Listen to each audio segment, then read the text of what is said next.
Nobel জয়ী অধ্যাপক doctor Mohammad ইউনূসকে প্রধান উপদেষ্টা করে অন্তর্বর্তীকালীন সরকার গঠনের রূপরেখা দিয়েছেন বৈষম্য বিরোধী ছাত্র আন্দোলনের সমন্বয়করা। মঙ্গলবার 6 আগস্ট ভোররাতে ফেসবুকে দেওয়া ভিডিও বার্তায় সরকার গঠনের রূপরেখার তথ্য দেন সমন্বয়ক নাহিদ ইসলাম। নাহিদ ইসলাম বলেন, প্রিয় মুক্তিকামী ছাত্র জনতা, আমরা দেখতে পাচ্ছি আমাদের এই অভ্যুত্থান ও বিপ্লবের পরই অরাজকতা নাশকতা করছে ফ্যাসিস্ট এবং তাদের দোসররা। আমরা দেখতে পাচ্ছি বিভিন্ন জায়গায় গোলাগুলি চলছে, মন্দিরে হামলা হচ্ছে এবং নাশকতা ও লুটপাট হচ্ছে। তিনি বলেন, আমরা মনে করি আমাদের ছাত্র জনতার অভ্যুত্থানকে নস্যাৎ করার জন্য এই ধরনের ঘটনা ঘটানো হচ্ছে। আমরা মুক্তিকামী ছাত্র জনতাকে সজাগ থাকার আহ্বান জানাচ্ছি।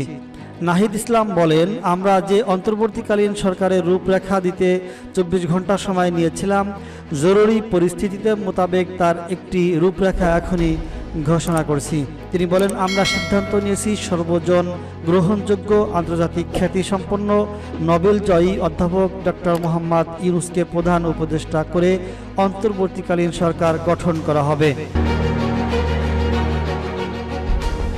ডক্টর মোহাম্মদ ইউনূসের সঙ্গে কথা হয়েছে জানিয়ে নাহিদ ইসলাম বলেন, তিনি ছাত্র জনতার আহ্বানে বাংলাদেশকে রক্ষা করতে এই গুরুদায়িত্ব নিতে সম্মত হয়েছেন। আমরা সকালের মধ্যেই সরকার গঠনের প্রক্রিয়া দেখতে চাই। বৈষম্য বিরোধী ছাত্র আন্দোলনের এই সমন্বয়ক বলেন, রাষ্ট্রপতির কাছে আহ্বান, দ্রুত সময়ের মধ্যে ডক্টর মোহাম্মদ ইউনূসকে প্রধান উপদেষ্টা করে অন্তর্বর্তীকালীন সরকার গঠন করা হোক। এই অন্তর্বর্তীকালীন সরকারের অন্যদের নামও আমরা সকালের মধ্যে ঘোষণা করব। আন্দোলনকারী ছাত্র জনতার উদ্দেশ্যে নাহিদ ইসলাম বলেন, রাষ্ট্রপতির কাছে আহ্বান, দেশের আইন শৃঙ্খলা পরিস্থিতি স্বাভাবিক অবস্থায় ফিরিয়ে আনার জন্য দ্রুত সময়ের মধ্যে কার্যকর ব্যবস্থা নিতে হবে। আইন শৃঙ্খলা বাহিনীকে সহায়তা করার জন্য মুক্তিকামী ছাত্র জনতাও রাজপথে থাকবে বলে জানান তিনি। এ সময় সমন্বয়ক বলেন, অন্তর্বর্তীকালীন সরকার গঠন না হওয়া পর্যন্ত মুক্তিকামী ছাত্র জনতাকে রাজপথে থেকে অভ্যুত্থানকে রক্ষা করতে হবে। নাহিদ বলেন, ছাত্র জনতার প্রস্তাব ছাড়া কোনো ধরনের সরকার মেনে নেওয়া হবে না।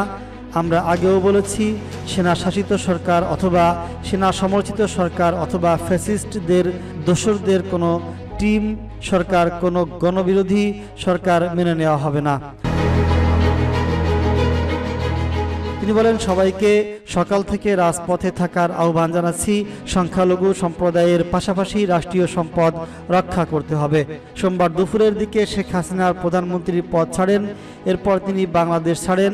পরে সেনাপ্রধান জেনারেল ওয়াকারুজ্জামান অন্তর্বর্তীকালীন সরকার গঠনের বিষয়ে রাষ্ট্রপতির সঙ্গে আলোচনার কথা জানান।